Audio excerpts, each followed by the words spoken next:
Welcome to Ilivision. Africans in Greek mythology. In Greek mythology, individuals of African descent were referred to as Ethiopians. This term did not refer to modern-day Ethiopia, but was instead a reference to the black populations of Africa, encompassing many groups and a population existing south of Egypt. Homer describes Ethiopia as existing between the sunset and the dawn, suggesting a vast, expansive land, a continent. Two notable ancient Greek historians and geographers, Herodotus and Diodorus Siculus, are much more specific and state Meroe as being the capital or the largest city of Ethiopia, and therefore that city located more around modern-day Sudan. Herodotus claims that this land of Ethiopia was south of Libya, so we are not inclined to believe that this land nor its inhabitants were of North African origin, and certainly nowhere near the Mediterranean. Herodotus further confirms the location of Ethiopia by describing the physical characteristics of the Ethiopians as having black skins and woolly hair. To confirm the black African location of Ethiopia, Diodorus also describes the inhabitants of Ethiopia as living south of Egypt. He lists the variety of groups of Ethiopians in Book 3 and also describes them as being black in color and have flat noses and woolly hair, a perfect and undeniable description of the physical characteristics of Africans who live south of the Sahara. It seems that cartographers, up until at least the 1700s, were still thinking along these lines, with their maps referencing the Ethiopian Sea or Ocean off the west coast of Africa, and of Ethiopia on the continent of Africa, to the south of the Sahara. And it is not only Greek historians, geographers, poets, and playwrights who mention the Ethiopians. We also find description of the Ethiopians in ancient Greek philosophy, where the pre-Socratic philosopher Xenophanes describes the Ethiopians as flat-nosed and black. So we should be left in no doubt whatsoever as to the location of Ethiopia and the physical African features of its population in the ancient Greek world. Herodotus in Book 3 further describes the Ethiopians as living very long lives and that they are said to be the tallest and best-looking people in the world. The Ethiopians are referred to by many ancient sources. The aforementioned historians, Herodotus and Diodorus, ancient Greek playwrights, Aristophanes, famed for his writing on astral mythology, and, as previously mentioned, by Homer in both the Iliad and the Odyssey.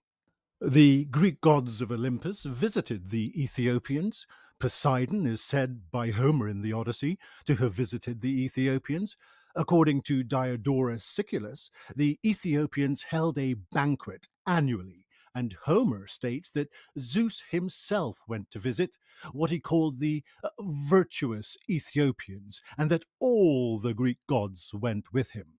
They obviously enjoyed the company and hospitality of the Ethiopians as they stayed there for some 12 days before returning to Mount Olympus.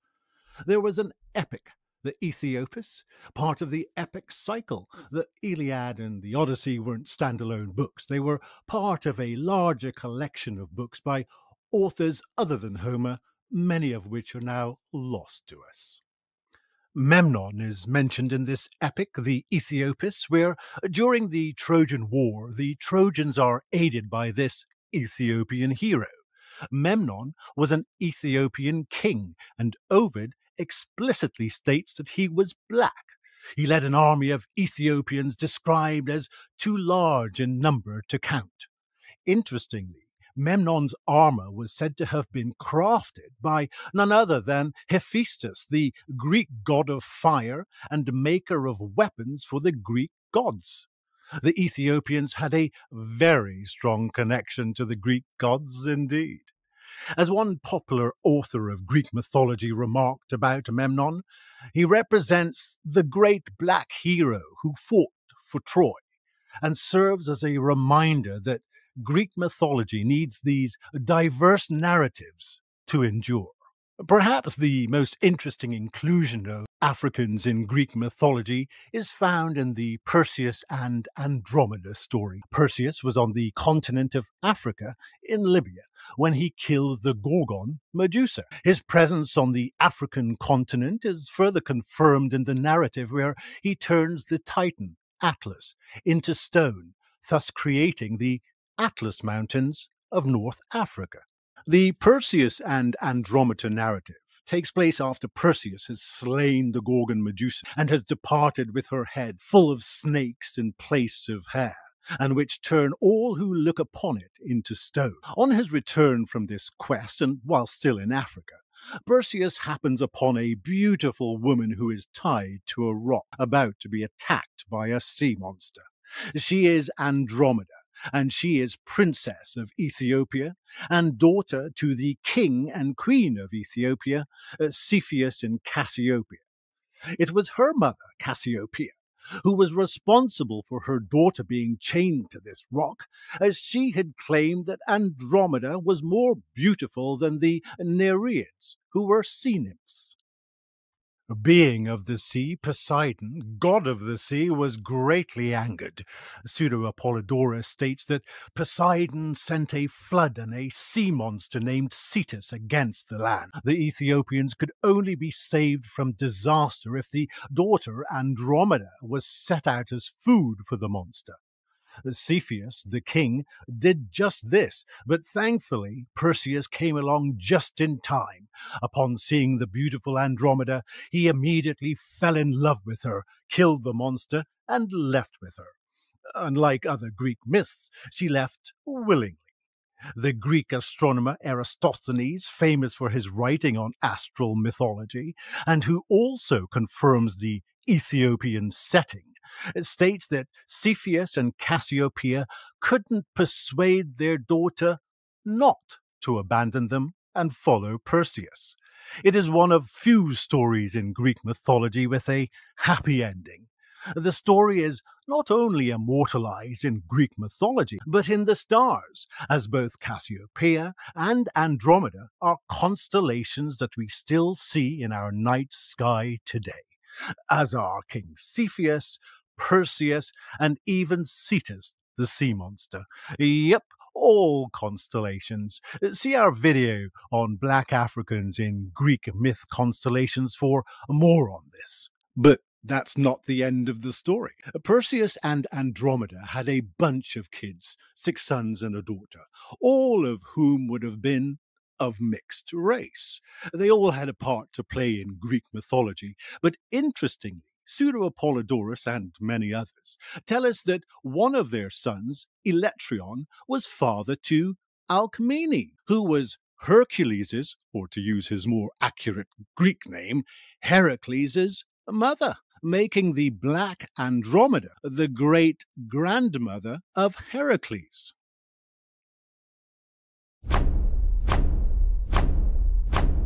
History has overlooked or forgotten Heracles' partial African heritage, but the preponderance of literary evidence indicates that Andromeda was African and black, making her great-grandson, Heracles, in part, black. It is important to read and acquire knowledge independently. The ancient Greeks contributed significantly to Western civilization, and the presence of black Africans in Greek mythology, along with the mixed-race descendants in the Perseus and Andromeda myth, notably Heracles, highlights the interconnectedness of cultures and races at the very roots of our history. These narratives emphasize the need for a deeper and a more accurate understanding of historical truths and our shared past.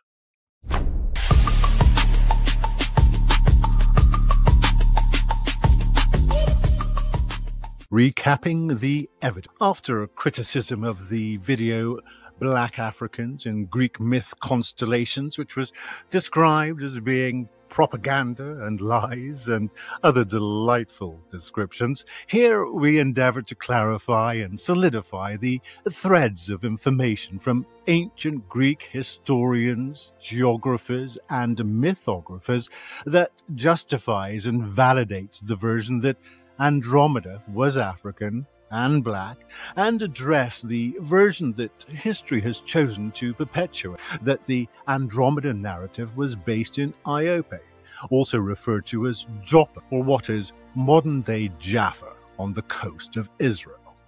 There are links in the description to refer to the information here presented. Ethiopia. In terms of Ethiopia, we know that this was an expansive land and a population that were different from the Greeks, the Egyptians, and the Libyans, and does not relate to modern-day Ethiopia. Herodotus, the Greek historian and geographer, stated that this land of Ethiopia was south of Egypt, and its capital city was said to be Meroe, which is in modern-day Sudan. Herodotus also stated that the inhabitants of this land have black skins and woolly hair. Another notable ancient Greek historian, Diodorus Siculus, writes of the Ethiopians. He states in Book 3 that these Ethiopians are black in color and have flat noses and woolly hair, and that Meroe was the most famous of their cities. There are numerous references to the Ethiopians in Book 3 as a large population of many different groups spanning an expansive land. As previously mentioned, we also find reference to the Ethiopians in ancient Greek philosophy, with the pre-Socratic philosopher Xenophanes describing the Ethiopians as flat-nosed and black in Fragment 16. Taking the accounts of these ancient Greek sources, we should have a firm and undeniable view of the ancient Greek perspective of the location of Ethiopia and the physical characteristics of its inhabitants. Heracles' lineage. Regarding Heracles' lineage, that his mother was Alcmene, her father was Electrion, and that Electrion's parents were Andromeda and Perseus, is confirmed by many sources, including Hesiod in his work The Shield of Heracles, Euripides in his play Alcestis, Pseudo-Apollodorus in Book 2, and by Diodorus Siculus in Book 4, Section 8, titled On Heracles. The Ethiopian Andromeda and Family. Now, on to Andromeda and her family and whether they were from Ethiopia. The mythographer Pseudo-Apollodorus states that they were Ethiopian in Book 2, where the entire myth is presented and is perhaps influenced by the work of the ancient Greek mythographer Pherecydes, who flourished in the 6th century BCE. There is evidence that both Sophocles' and Euripides' play Andromeda suggests an Ethiopian setting, and Eratosthenes, a generally brilliant ancient Greek and third director of the Great Library at Alexandria, who is well known for his writing on astral mythology, states that Cepheus was the king of Ethiopia and father to Andromeda. The version that Andromeda and her family were from Iope, also known as Joppa or modern-day Jaffa on the coast of Israel, is indeed the one that history has, surprisingly, chosen to perpetuate. References to this version are often associated with Strabo and Pliny. See links in the description to read an interesting and scholarly analysis of the Andromeda myth and its location, which refers to the standard version of the myth, which was later reinterpreted in such a way that it was relocated to Iope, or modern-day Jaffa. There is another link to a published scholarly analysis of the Perseus myth, which corroborates this thought and also points to the fact that it was indeed Strabo who acknowledged that Ethiopians' claim to the Andromeda story preceded Joppa's, as stated by Strabo himself, who writes, "And there are some who transfer Ethiopia to the Phoenicia near us, and they say that the Andromeda story took place in Joppa." Prior to this, we do find a reference to the Andromeda myth being associated with Joppa in a work attributed to Pseudo-Scylax, but this compared to the abundance of references robustly placing the Andromeda myth in Ethiopia. It is a debate that has raged for millennia, but we know that Ovid definitively described Andromeda as black, and Philostratus, the Greek sophist, definitively confirms the African setting of the Perseus and Andromeda myth, writing, "No, this is not the Red Sea, nor the inhabitants of India, but Ethiopians and a Greek man in Ethiopia." And was it so strange that Perseus turned up in Africa for the Andromeda narrative? No, not at all.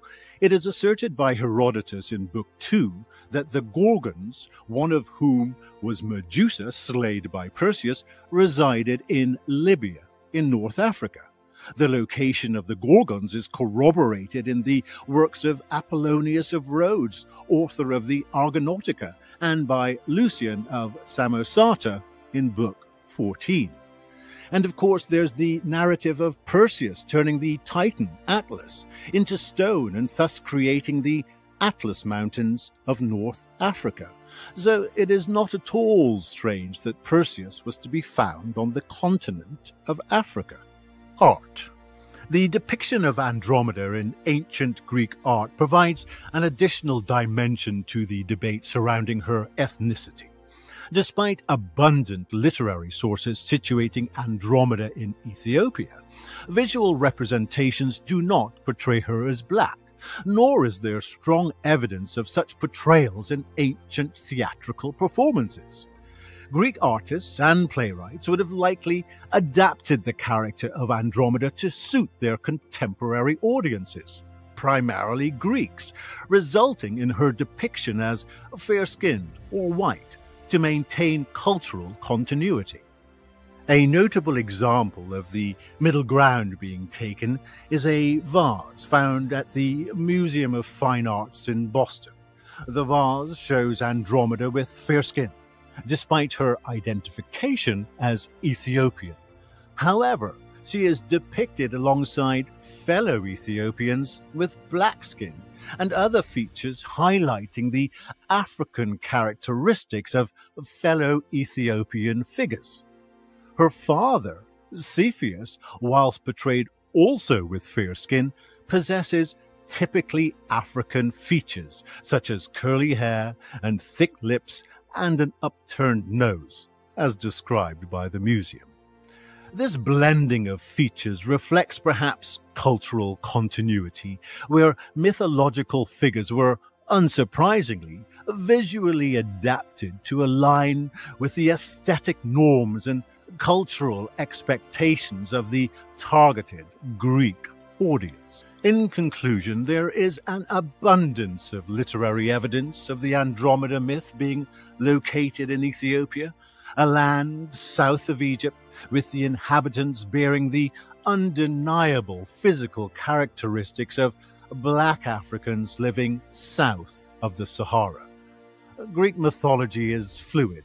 There are other later versions of the myth, Joppa and even India, but considering the relative paucity of literary evidence for these, none of these invalidate the older Ethiopian version.